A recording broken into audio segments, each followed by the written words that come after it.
I'm walking down the I do want to say to Donnie and many of you in this room that over a very long career in this city, all of you have helped me and my colleagues tell the truth and to try to tell. I may not look like you and you me, but my head up. I'm from South Carolina, so I just... What does this event mean to you, Miss Peggy Morris? Oh, my heart. Happy 20th anniversary. My heart is about loving up on my sisters. Do you know what it feels like to have your sisters in the room? Donnie. And dare to be different and unique. I'm gonna be the best me I can be by letting His glory shine through. I am beautiful, I am blessed, but not just what you see in the flesh. I'm free from people, free from myself. There's a the doctor lived next door to the janitor, to the reverend, and the lawyer. We were together. Now we get so high and mighty that you create stress for your society because you don't like poor black folks either. That's a health problem. Get yourself together so I can stop being taking care of geriatric people and get back to pediatrics. I thank you, Donnie, for all you've done. Let's keep doing it all the more. letting His glory shine through. Dare to be you, dare to be me, dare to be different and unique. I'm gonna be the best me I can be by letting His glory shine through. And I dare you, I dare you, I dare you to be you. Good evening. First name's Donnie, last name's Glover. In it to win it for the long haul, baby. This is the Donnie Glover Show. Special thank you to STEM City USA and the other sponsors for keeping us on the air. That would include Dr. Tyrone Taborn, a genius himself, founder of Career Communications Group. He is responsible for STEM City USA and single-handedly helping to close the digital divide in Black and Brown communities. Tonight, we'll be discussing the Key Bridge. Of course, 2 weeks ago, almost to the day, just 2 Tuesdays ago. So tomorrow will make 2 weeks that the Dolly, D-A-L-I, the Dolly, a ship that was managed by Synergy Marine Group and one that was chartered by the Maersk Group, and that's a Danish company. This ship, the shipping vessel, hit the bridge, hit the Key Bridge, one of the country's busiest ports, a bridge that is right there to one of the country's biggest ports. 6 construction workers died. So again, this was 2 Tuesday nights ago, Tuesday, March 26th, going into that Wednesday, the 27th. This ship was flagged in Singapore. It's my understanding that it had a similar situation, or it had an accident or something to that effect in the port of Antwerp in Belgium. It's almost a repeat offender, if you will. Here to discuss this tonight, we have the Honorable Carl Snow. But before we get to him, let's check with our co-host to see how she's doing. Marsha Jews, how are you? Are you with us? Unmute yourself. Yes, I hope you can hear me. Can you hear me? Yeah, your volume is a little faint. You muted yourself.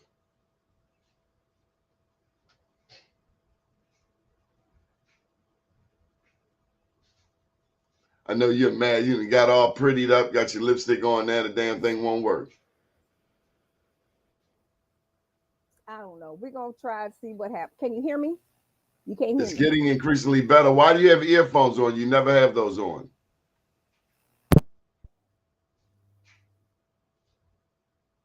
Why don't you unplug it, though? I think that's messing up your connection. There you go.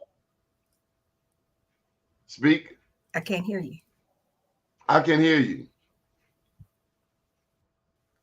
Okay.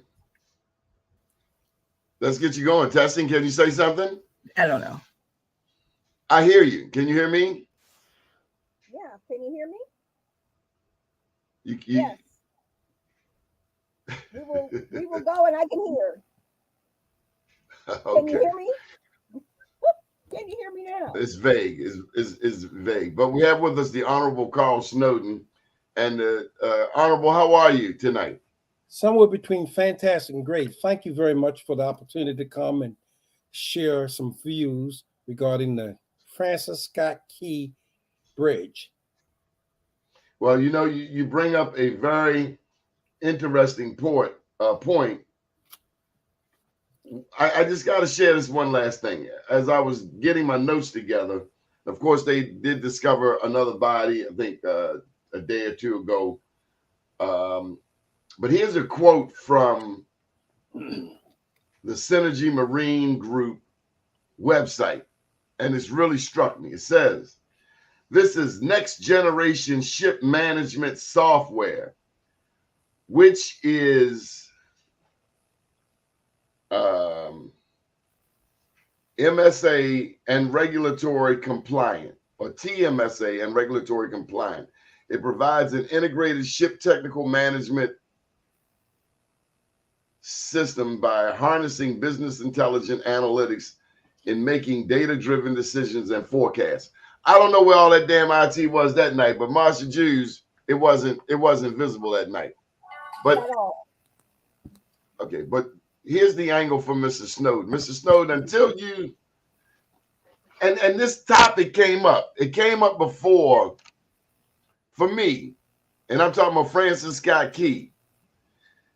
You are now and of course your icon there in Anne Arundel. This bridge touches Baltimore, Baltimore City, Anne Arundel County.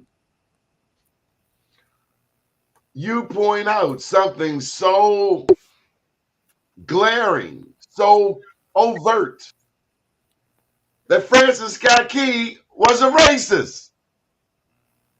Why was the damn bridge even named after a racist? I am mad at myself that I didn't even think of that. Like, because we're thinking of life, the 6 lives lost, the others who almost died, the people by the thousands, tens of thousands who were traumatized just to see that bridge on television, and people get in their cars, and the next thing you know, whoop, they at the bottom of the bay, 187-foot drop, frigid temperatures, instant death. But you had to go and remind us of our history. Go ahead, Carl Snowden. You're a bad man. One of the things I think Ms. Jules, you may agree with this, it's so important for our children to know our history. You know how many people don't know that Francis Scott Key was the brother-in-law of Roger Taney. Roger Taney wrote the infamous Dred Scott decision. People don't know that Francis Scott Key was a lawyer, and he wrote the following: "Black people are inherently inferior to white people." That's a direct quote from him. And so most people know him because he created this Star Spangled Banner. And that's what they teach our children every day. Star Spangled Banner. They teach them about the national anthem, but they don't tell you who he was. People would be shocked to learn that he had 75 slaves, personal slaves.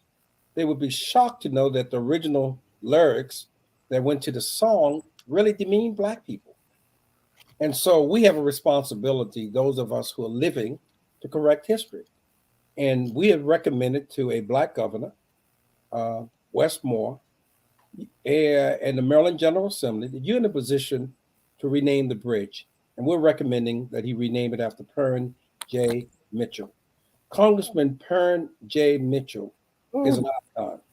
What Congressman Mitchell did, not just for Baltimore City, not just for the state of Maryland, but what he did for America should be recognized. And so here's an opportunity out of this tragedy to create something good for all Marylanders by renaming that bridge.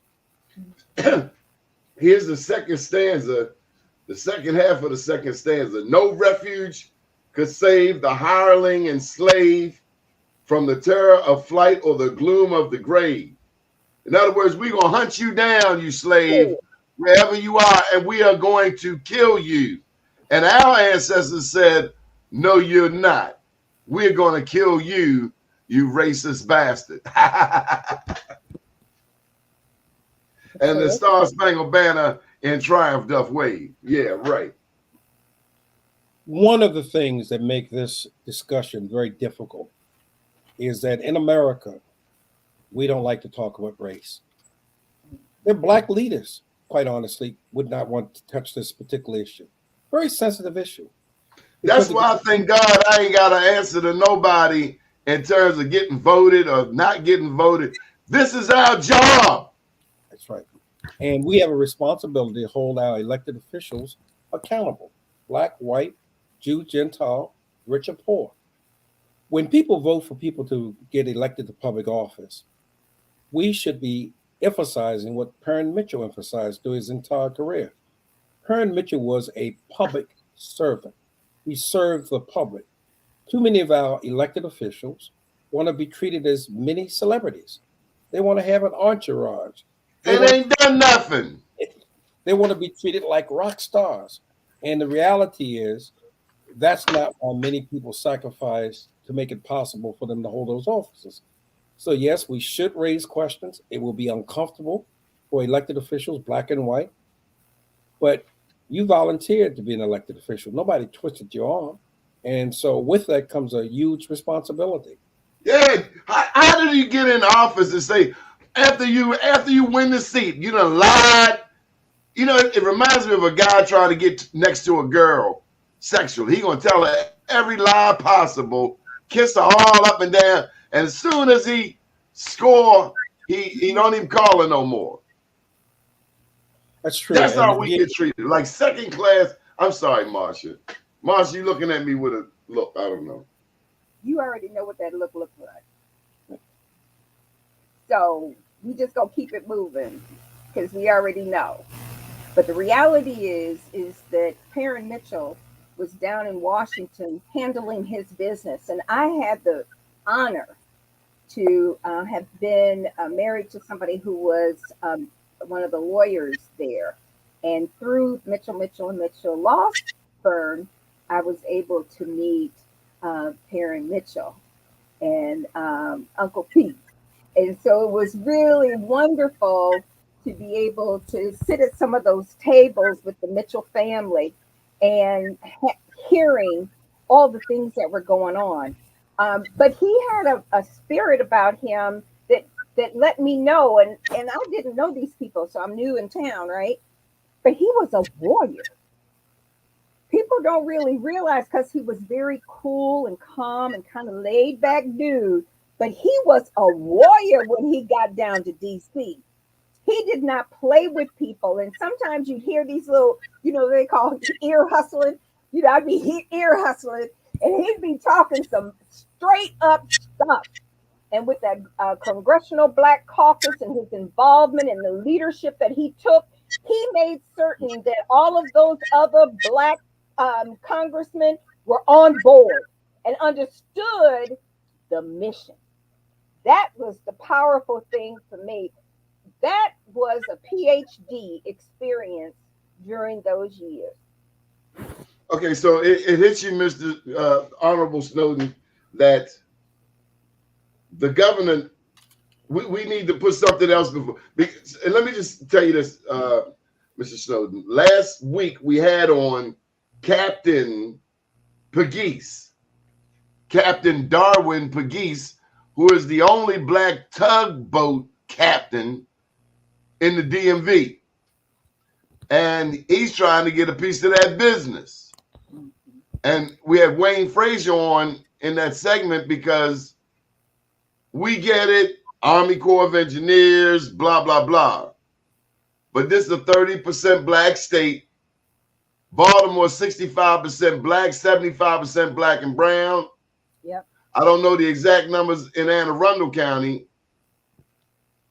but we want a piece of that bridge. We want a piece of that pie for our businesses. Right. Yeah. And we elect people to public office who are supposed to look out for the interests of our community. Let me give you two quick examples of why it's important for us to understand where we are today. Not 100 years ago, but today. If you were to ask people watching this program the following question, if they have to be in Baltimore City, it doesn't make any difference, Prince George's County, Anne Arundel, where I'm at, how many Black multi-millionaires are in your jurisdiction? And I can guarantee you the vast majority of African-American leaders don't know the answer to that question. If we don't know the answer to that question, how do we know how do we know how to build an economic structure? Now, let me use Anne Arundel just as an example. We had multi-Black millionaires living in Anne Arundel County. Some of them you know by name. Kathy Hughes lives in Pasadena in Anne Arundel County. She's a multi-millionaire. There's a man named Maurice Tozay, who is a multi-millionaire. And there are other African-American people who are African-American, who are millionaires and multi-millionaires. Well, that didn't happen by accident. It's not by coincidence. It's not by happenstance.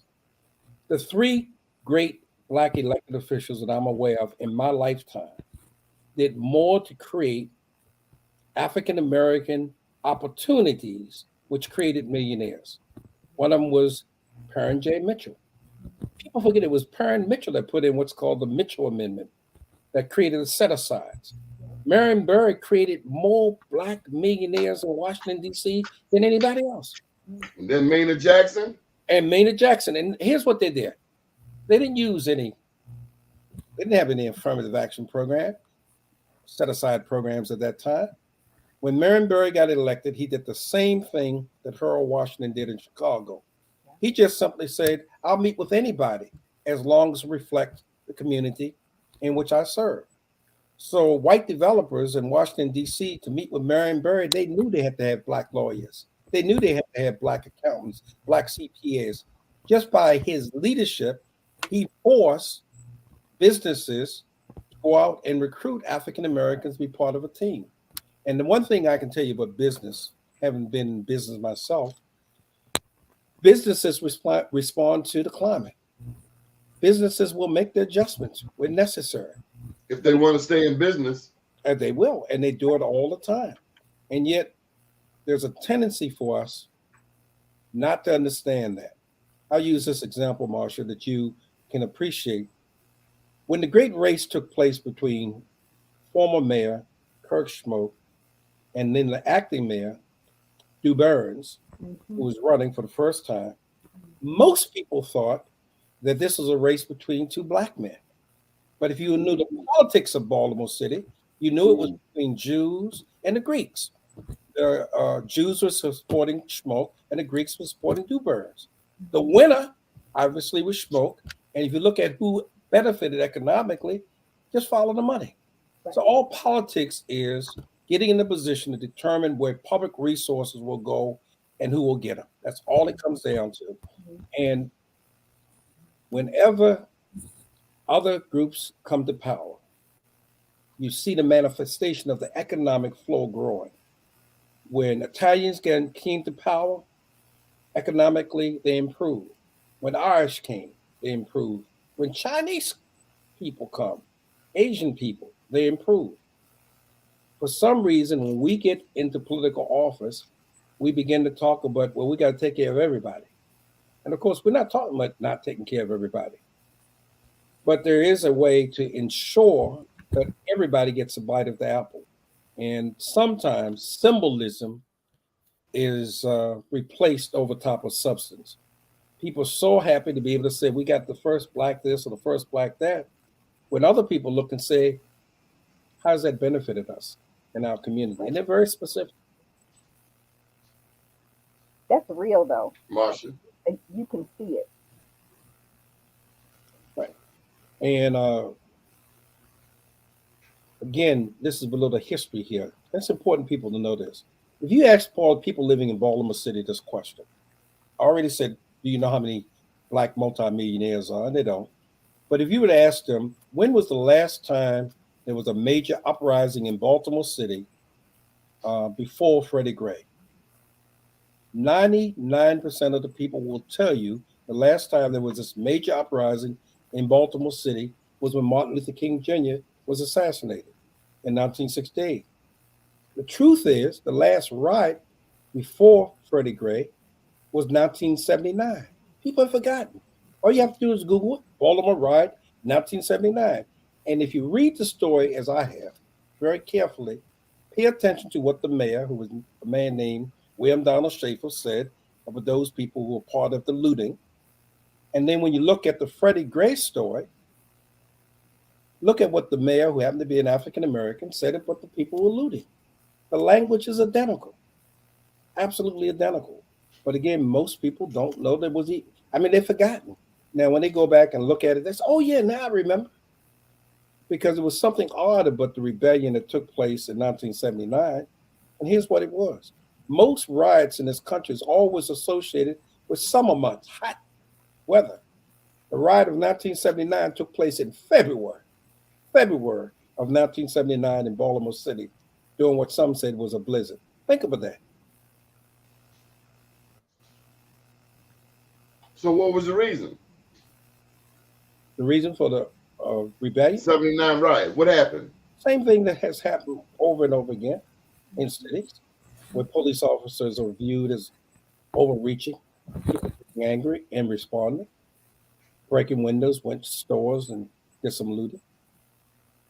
But the undercurrent didn't change, which is why, again, if you go to Pennsylvania North, and if you were to take a photograph of Pennsylvania North today, right now, and then take a look at a photograph 15 years ago or 10 years ago, you'll see very little has changed. Now, why? How you know this? You all the way in Anne Arundel County. You don't come to Baltimore. Well, actually, I do. In fact, some of your viewers may know this. I actually lived in Baltimore City. I was the civil rights director for the Office of the Maryland Attorney General. So I moved to Baltimore City. And as a result of moving to Baltimore City, I was on St. Paul Street. I got to really see Baltimore, many aspects of Baltimore that most tourists will never see. And one of the things I quickly learned about Baltimore City, that's why I love Perrin Mitchell so. Perrin Mitchell was an elected official that people call PJ. You could walk up to Perrin Mitchell and shake his hand. You could see him down at Lexington Market. He'd have a conversation like we are. Wouldn't be anybody trying to block you from seeing him. If you had a problem, he would say, take my card and call me. Not my office, call me. I miss that kind of leadership that Perrin Mitchell exhibited. And even though he was from Baltimore City, for many of us, he was our congressman. He came to Annapolis. He worked with residents here in Annapolis. People couldn't vote for him, but people he came to give support to because he saw this bigger picture. And I miss That's why we love you, Mr. Snowden, because you know the history, and we need this history. You feed us. Well, let me share this with you. True story. I met a woman who helped me. I'll never forget this as long as I live. I am so proud to have met her. All of you know about Rosa Parks. We brought Miss Rosa Parks to Annapolis for a Black History program in 1984. Those who know the history of Mrs. Parks know that she got involved in 1955. She was 42 years old when she was arrested. When we meet her, she's in her 80s. So she comes to Annapolis, speak at a church called First Baptist Church, and you could hear a pin drop as she quietly told her story. Well, at the end of her story, a white reporter from the Capitol raised his hand and asked her the following question. Mrs. Parks, he said, why did you refuse to give up your seat to a white man in Montgomery, Alabama in 1955? And this Black woman, without missing a beat, in that very quiet voice, said, sir, you're wrong. You're mistaken. I did not refuse to give up my seat to a white man. I refused to give up my dignity. Say that again. That's powerful. Wow. And for me, what it meant was how important it is that people who live through events tell their own story. The way I had been told was she refused to give up her seat because she was tired and refused to give her to a white man, but she saw the much larger issue. This wasn't but no bus seat. This was dignity. And so it was Martin Luther King Jr., the night of her arrest, that said to her and the thousands who had gathered, Sister Rosa, it is better that we walk in dignity than ride in shame. For 381 days, Black people in a place called Montgomery, Alabama, refused to ride the buses. 381 days. And we did it as a community. There's a story that Dr. King is fond of telling about a Black woman who was up in age, and she was a maid. My mother, by the way, was a maid, so I could relate to this story. And they had agreed that nobody would use the buses. So she was walking on a hot August day to work for a white woman, and some white boys came by in their cars, and they started to harass her, taunt her. And they said to her, girlie, they never called you by your first name, girlie, honey, aren't you tired of walking? It's hot out here. Come on, get a ride, they said to her. And that Black woman, without missing a beat, turned to those young boys and said, my feet are tired, but my soul is resting. And that was the spirit of the movement. People had the ability to be able, despite the harassment, keep on going. And that's the kind of spirit of resistance we had in that day. And one of the things that I like to share with a lot of the listeners who may not know this, people assume that all Black churches supported Dr. King during the 1960s. That's just not true. They didn't like him. They were jealous of him. There was a Black minister, and you can look this up, anybody want to see this, who was then the president of the National Baptist Council. His name was Dr. Joseph Jackson. His headquarters was in Chicago, Illinois. He did not like Dr. King. And part of it was just jealousy. Dr. King, at 32 years old, was nationally prominent. Here he was. Kind of like Jesse Jackson and Barack Obama. Right. He's the head of the National Baptist Convention, and more people know Dr. King than he knew this man. So what happened was, when Reverend Dr. Joseph Jackson, when Dr. King was assassinated, he did not shed a tear. He was happy in some ways that he was no longer competing against. Threatened. But here's what happened. I'll show you how God works. God don't like ugly. After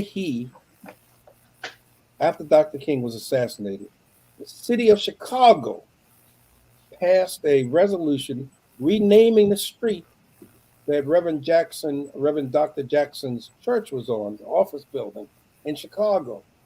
And to show you how much he hated Dr. King, he spent $250,000 to turn his building around so the building would not be facing the street that had just been renamed after Dr. King. Now, if that's not an indication of sickness, I don't know what else is, but we see it all the time, where, again, instead of people of color working together, Some people, big brother. some Black people, and it's just foolish. How much more we could accomplish if we just simply pulled our resources and work for the larger good. Big brother, when you think about the fact that we are 13% of the population, even though our numbers are disproportionate in the prison industrial complex, just because they're 70% single mother households, when back in the 40s we were more married than any other community, despite undereducation, underemployment, and so on and so forth, and a litany of health challenges. Isn't it phenomenal when you think of the inventions we've made, to computers, to aerospace, to engineering, to entertainment, to sports, to law? You think of Thurgood Marshall, and now we got a woman, a Black woman on the Supreme Court. We got a Black woman vice president. Despite all of the negatives that have come against us, still, I think Maya Angelou said it best, still we rise, Marsha. Period. That is true. That That's is right. true. And we should take a Right. moment to really, as we approach Mother's Day next month, we ought to really give some thought to what women have done. Not 100 years ago, I mean, right now. It's incredible. Most people, if they're paying attention, will know the following. There was a black woman who forced Donald Trump to have a mugshot. All of the judicial system, all the white lawyers, all the prosecutors allowed him to get by. But in Atlanta, she said, oh no, we're going to Not treat him him. just like any other Not him. criminal. And that's where the mugshot comes. But it don't stop there. Imagine a black woman in New York looked him dead in the eye and said, we're going to sue you. And won. Yes. And he Got the tried to money. steer her down, and she never broke stride. When I look at the courageous efforts of black women now, I'm not talking about 50 years ago, I'm talking about right now. It makes you understand why it was that we could survive. Just think of the power. If I can tell this story very quickly, Marsha, you might appreciate this. It's a story that I just learned. And it was remarkable, and it has done something to me ever since I heard it. Frederick Douglass, as we know both, was born in Maryland. What I did not know until very recently was Frederick Douglass' mother, who was a slave, was on another plantation. Frederick Douglass was a young boy at the time, enslaved on a different plantation. Frederick Douglass' mother asked the following of her slave master: can I go and visit my son? And the slave master said you can only do it under two conditions. Number one, you must complete all of your chores. And anybody know anything about slavery know it was from sun up to sundown. They just worked. And number two, she said to her, that you have to be back by a certain time. Now here's the story. Frederick Douglass' mother walked 12 miles to the plantation that her son Frederick Douglass was on. When she got to that particular plantation, she only had enough time to hug young Frederick Douglass. She allowed him to sit in her lap for just a few moments. Then she kissed him and then walked back 12 miles. That's a total of 24 miles. Frederick Douglass wrote the following. He said, when first he got to know his mother. Most slaves never knew who their mother was. They never meet their mother. Because they were separated from birth. But he got to know who his mother was. And this is the part I love. He said that when she set him in her lap, he felt like a prince on a throne. He knew he was somebody. I said, wow. And that's such a powerful story. And if you can think of that, black women walking 12 miles just to hug a son. And I think of the women today, right now, under some of the most difficult circumstances, raising their children. People can say what they want, but if you really want, as Dick Gregory often say, look at the strongest person on the face of the earth, it's a black woman. Not an angry black woman, by the way, a nurturing black woman. And all of us who have had the experience of life know that there was some grandmother, some mother, some aunt, some sister who were there for us, even when we couldn't do for ourselves. And that remains true to this day. Yeah. I have to shift for you. There's a city councilwoman, the first black county councilwoman there in Talbot County. You may know her, Moon Ying Jackson Amos. And you also know that she channels Harriet Tubman. Now, I remember asking her back around 2010, 2012 or so about what Harriet Tubman would say about Barack Obama. And after some thought, she uttered these words. It was not about you. It was not supposed to be about you. It was supposed to be about us. True. With that backdrop, will the same be said of our first black governor? No, I think for a couple reasons. One, I think some of us are very conscientious of, see, symbolism is important. I just don't want to ignore that. Barack Obama getting elected president of the United States was very important. But it's important in ways that most people don't recognize. Most people are worried about him getting the Nobel Peace Prize. That's not why it was important. Can I give a question before you say it? Was it the imagery? Yes. For 8 years, black children could look at a television set and see a black man, a black woman, and a black family. In that Nuclear family. Those of us who are older, and I'm going to say this because it's true. I remember black people said, "Oh, they'll never elect a black man as president of the United States." Yo, are you kidding? They would say. But I would say it's people who don't know our history. You know, most people will tell you that had it not been for Jesse Jackson, there would not have been a Barack Obama. That's just not true. It was Shirley Chisholm. Shirley Chisholm, 1972. 12 years before Jesse Jackson ran, it was Shirley Chisholm who said, you know, we need black people to be at every leadership. And by the way, she was elected the first black woman in the House of Representatives. And was serious and used her voice. And that's right. And you know, she could have stopped there, but she said, "Oh no." And I happened to have campaigned for her, so I'm sort of telling my age. It was the first presidential candidate that I supported. I had the right to vote.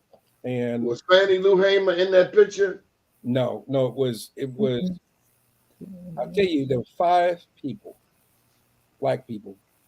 One of them was Perrin Mitchell.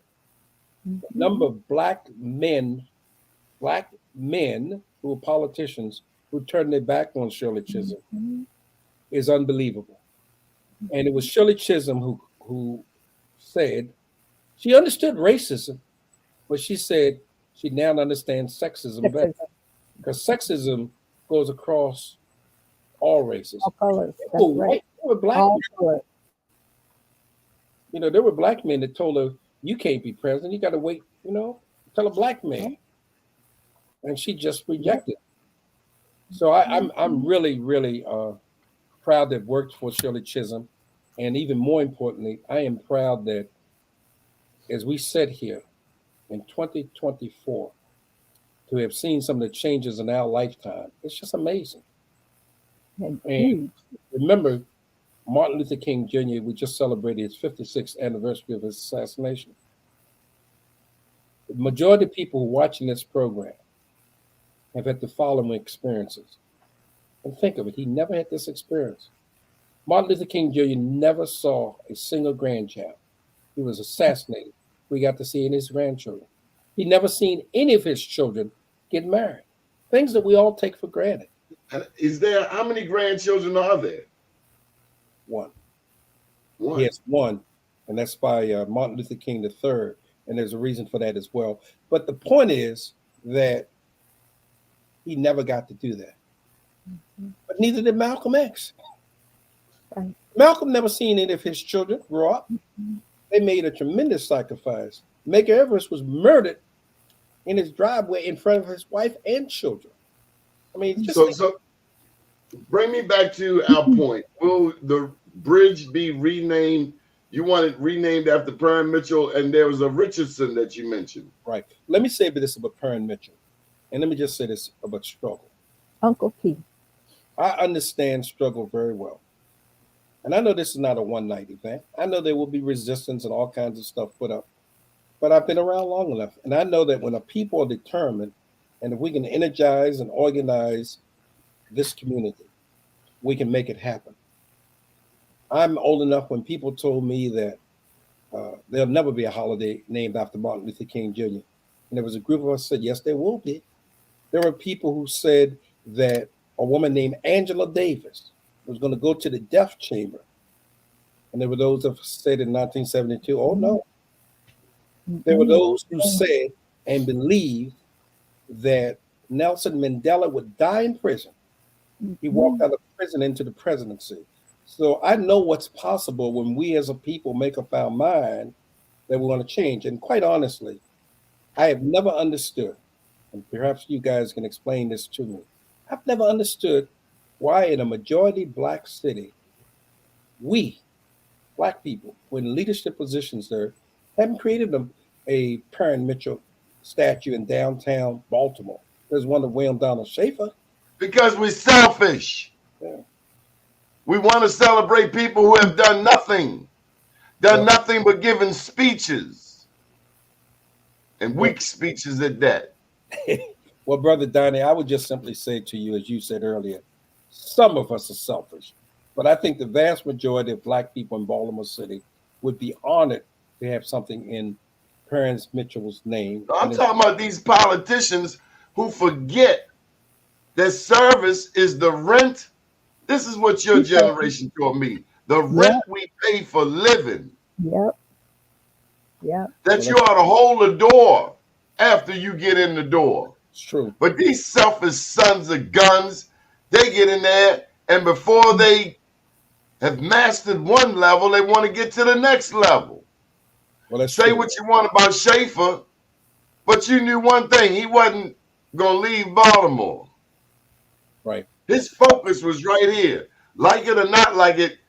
But then you get an O'Malley before he became, as soon as he became mayor, looking at Annapolis. As soon as he got to Annapolis, he's looking at the White House. It's like, damn, son, slow down. He has big dreams. He has big dreams, and he's impatient. O'Malley wants it right now. Whatever it is, he wanted it right now. And now he's over Social Security. He don't know what else to do. But that's insignificant. I want to go back to this. And that's the job for life, by the way. I want to talk about this comment that you made about having a statue of Perrin Mitchell. I think this is an incredibly wonderful idea. And I'd like for us to circle back, because all that is just raise a little bit of money and make it happen. I think power is so wonderful. It's the power of it all. The story, his history is huge. And where's the Harriet Tubman statue?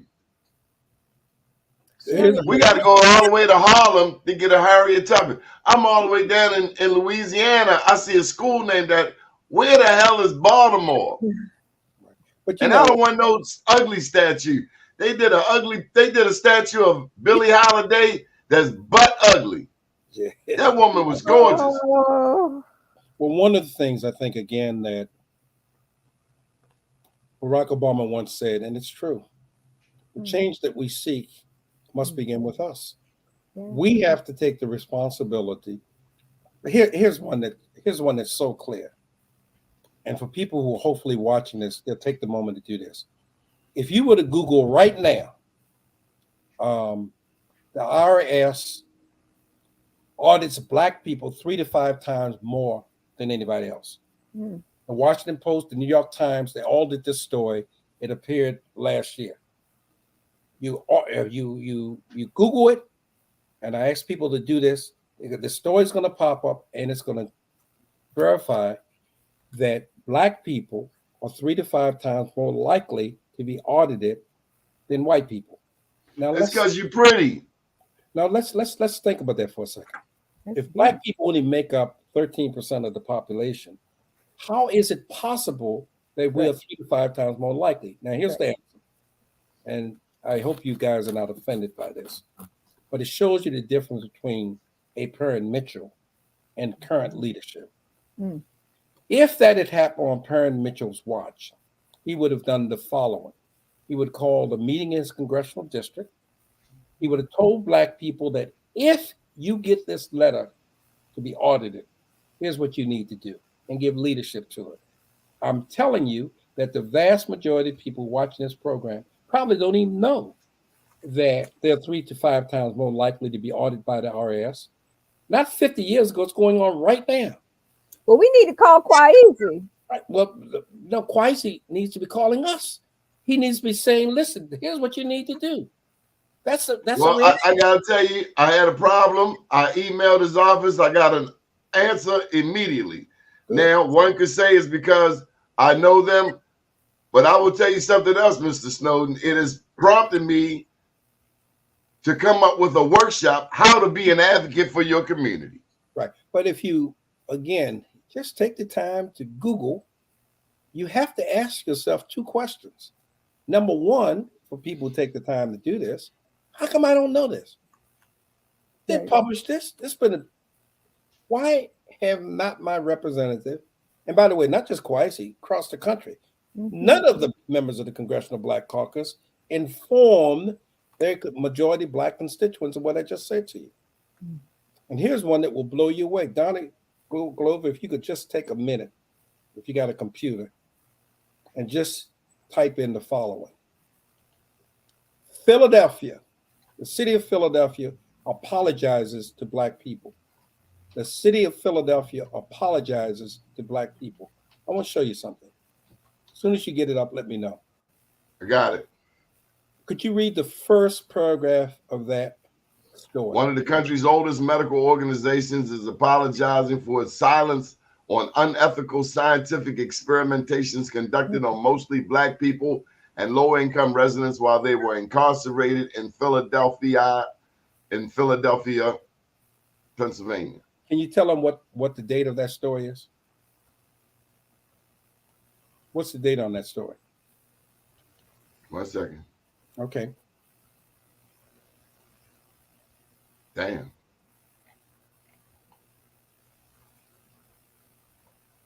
From 51 to 74. No, the date that apology was. Oh, that the article came out. Yes. The article just came out. When? January. January what? Is it this year? January last year. Last year. 2023. Now let me just, so our viewing audience can understand why I am so determined that our leadership be held accountable.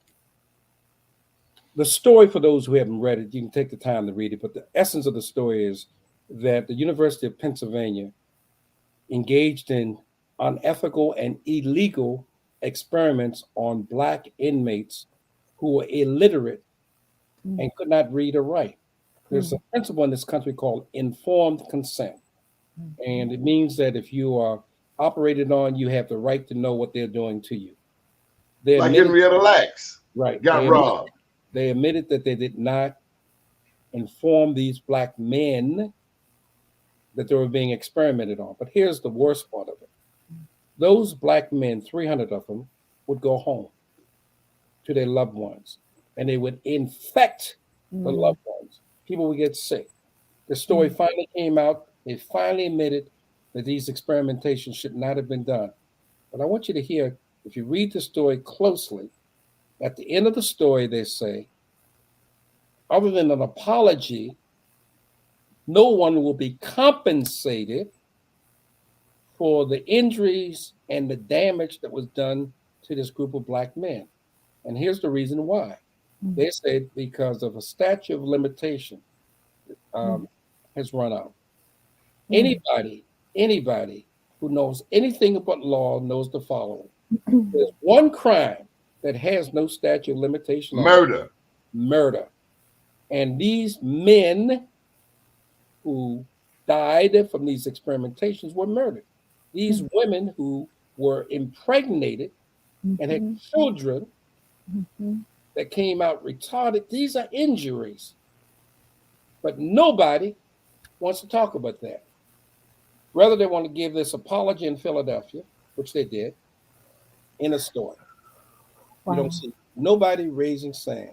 And again, not to pick on any ethnic group, but imagine if you will,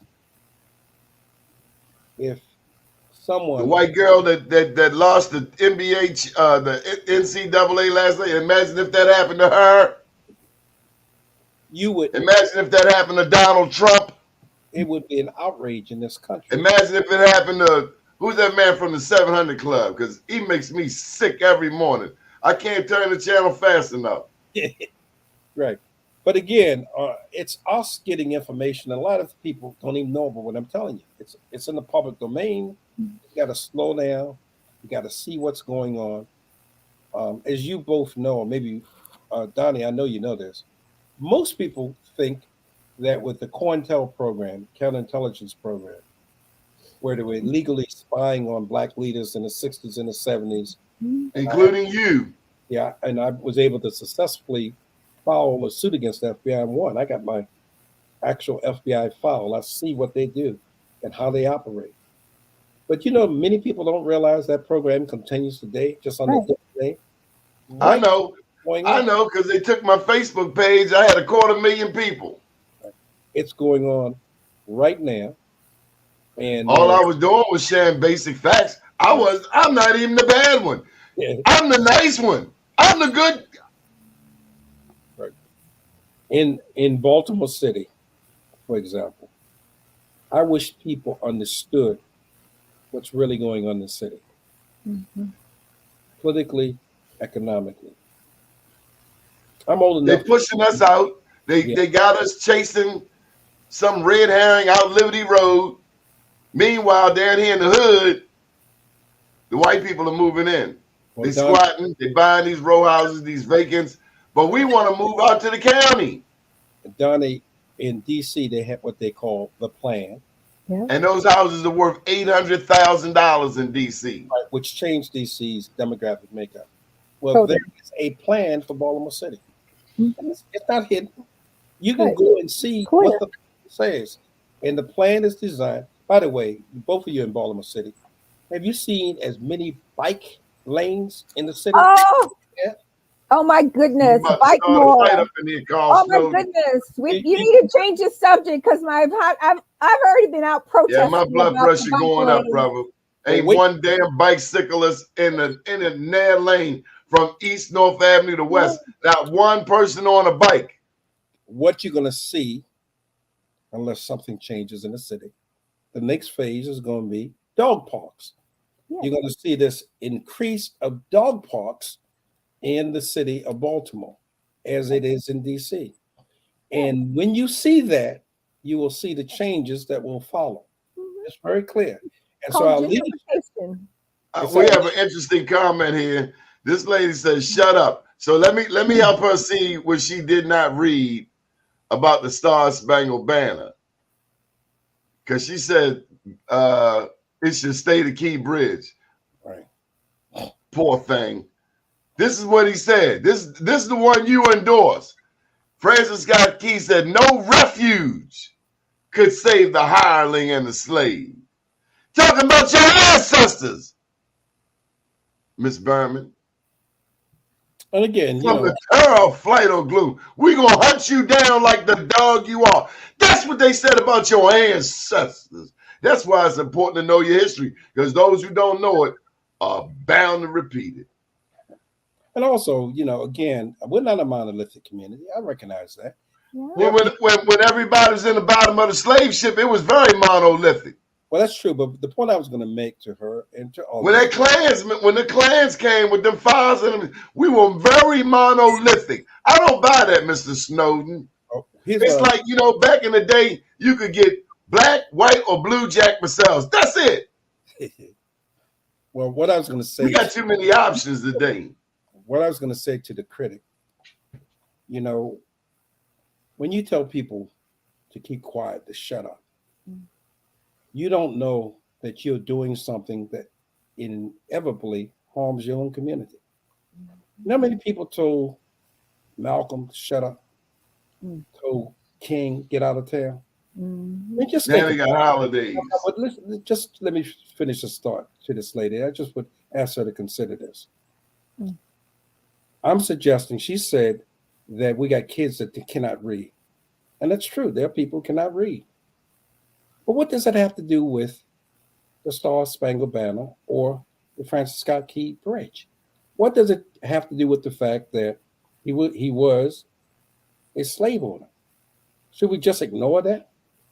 Should our children not know who these bridges are named after and buildings are named after? And what it means. And what it means. I mean, what is wrong with asking that a bridge be named in honor of Karen Mitchell? And if you're a Baltimorean and you know any history of Baltimore City, you would see right away how logical sense that makes if you're a resident of Baltimore City. And here's the last thing I would say to her and others that people really need to understand. This is your tax dollars and my tax dollars. And I personally don't want to see my tax dollars going to subsidize racism. Right. Now, others may, but I don't. And I have the right as a taxpayer and a voter to express my point of view. And I'm going to do everything I can to persuade our elected officials of the rightness of the cause. And I'll share this with her and the larger audience, and I'm sure they don't know it. If I were to ask the person, what is the legacy of Kathy Pugh in Baltimore City? They would quickly tell me, well, it had to do with the fact that she got caught up in a scandal. And what they will not know is the following. It was Kathy Pugh was the first mayor of any large city to remove Confederate monuments out of Baltimore City. Most people have forgotten that. It was Governor Larry Hogan who used the tactics that she did in moving those particular memorials, these Confederate memorials. They did it at night and did it successfully. But people have forgotten that about her legacy because they focus on the fact of the negative. Most people don't know, for example, with Governor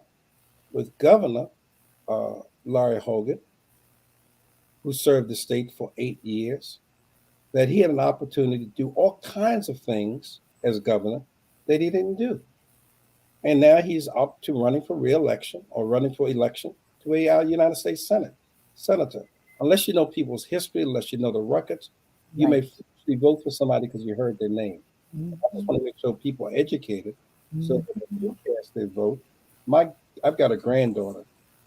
And Mr. Snowden, I ain't heard nobody talk about black business. It's like I heard none of them, including what's that man said jigaboo, and they said it wasn't the first time he said jigaboo.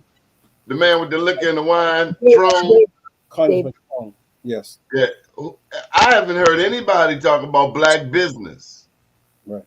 Is something wrong with them? Are they retarded? No, I think it comes. No, I come. When we have these, and we're going to have one in April, a congressional forum. We've got to have people asking questions. A senatorial forum. Yeah, and find out from those persons who are running for public office, because it's not supposed to be about them. It's supposed to be about the people they serve. Who do you think served us better, Hogan or O'Malley? Well, it depends on what better means. Neither one. From a standpoint of history, I can tell you what happened under Hogan. I can tell you what happened under O'Malley. Under Hogan. I know black people got locked up when O'Malley was mayor. We got locked up like it was going out of style. I can also tell you that occurred even under Hogan, which is why the state of Maryland has the largest incarceration of black men than any state in the union, including Mississippi. Not like under O'Malley. That's going on right now. Not out of Baltimore City. Ain't nobody do more arresting than O'Malley. Mm-hmm. And we as a community, we collectively as a community, have to decide where we want to go. Right. Let me share this with you, Mr. Snowden. Since you throwing haymakers, that Maryland State Lottery came in 1973, $15 billion. And we still got schools with no air and no heat. I ain't impressed with none of them. Well, Perrin Mitchell said at the time, again, this is what history will do. First of all, let me just make sure I'm real clear on this. Stop letting other people tell your story. Tell your own story. Now, here's what most people don't know. To be frank about it, your little Willie Adams out of Baltimore City was a genius. Make no mistake about it. Yeah. He was a genius. And here's what little Willie Adams and people like him were able to do in Baltimore City. When you talk about bankers, there were bankers in Baltimore City. There were people who picked up lots and lots of money in the black community with what was called the illegal lottery. Now, when the illegal lottery was replaced with, quote, the legal lottery, it was Perrin Mitchell who predicted that this would not benefit black people. This new lottery system that they were putting in place.